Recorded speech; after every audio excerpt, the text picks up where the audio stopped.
Tadi pagi, seorang fresh graduate ngirim DM ke saya. Katanya sudah 200 lamaran, 0 panggilan. Dia bertanya, "Kak, apa ini gara-gara AI?" Jawabannya, lebih rumit dari yang kita bayangkan. Guys, minggu ini gue nemu data yang bikin gue nggak bisa tidur. Bayangin kamu kuliah 4 tahun, orang tua jual sawah, lulus cum laude. Tapi pasar kerja udah berubah total. Tapi ini bukan sekadar susah cari kerja biasa. Ini level yang berbeda total. Data terbaru menunjukkan pengangguran fresh graduate mencapai rekor tertinggi 4,8%. Ini bukan cuma angka. Ini teman sekelas lu, adik lu, anak tetangga lu.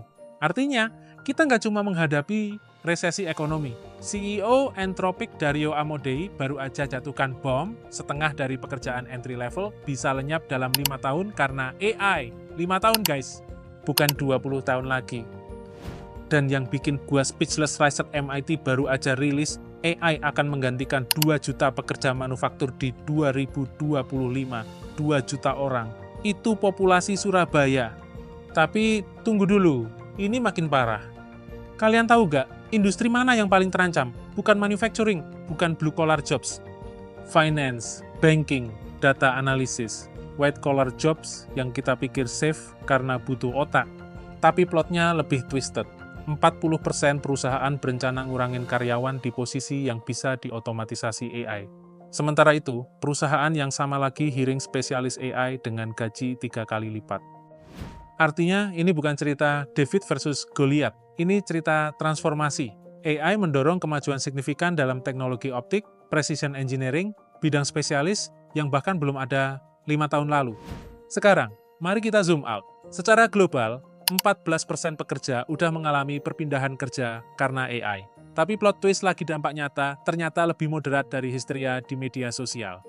Tapi ada pattern yang jarang dibahas. Laporan Future of Jobs 2025 mengungkap sesuatu yang krusial. Sampai 2030, setidaknya 14% karyawan global harus ganti karir bukan cuma retrain, tapi pivot total. Artinya, ada window of opportunity yang terbuka lebar. Pipeline pendidikan kerja butuh restrukturisasi fundamental, dan yang bergerak cepat akan dapat keuntungan first mover.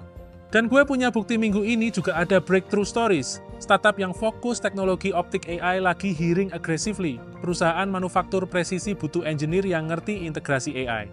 Jadi, pertanyaan realnya bukan akankah AI mengambil alih. Pertanyaannya adalah, lu mau jadi korban atau mau jadi player? Tapi adaptasi bukan sekadar ikut bootcamp coding.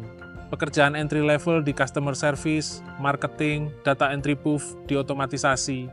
Yang survive adalah yang bisa berkolaborasi dengan AI, bukan bersaing melawannya. Artinya kita perlu mindset shift total. Stop thinking AI akan menggantikan gue. Start thinking gimana caranya gue amplify value gue pakai AI.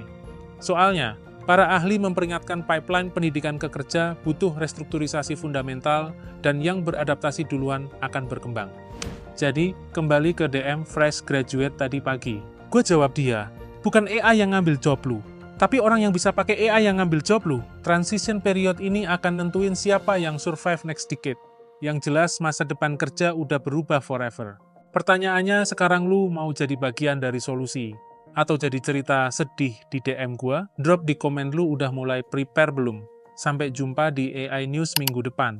Stay ahead, stay relevant.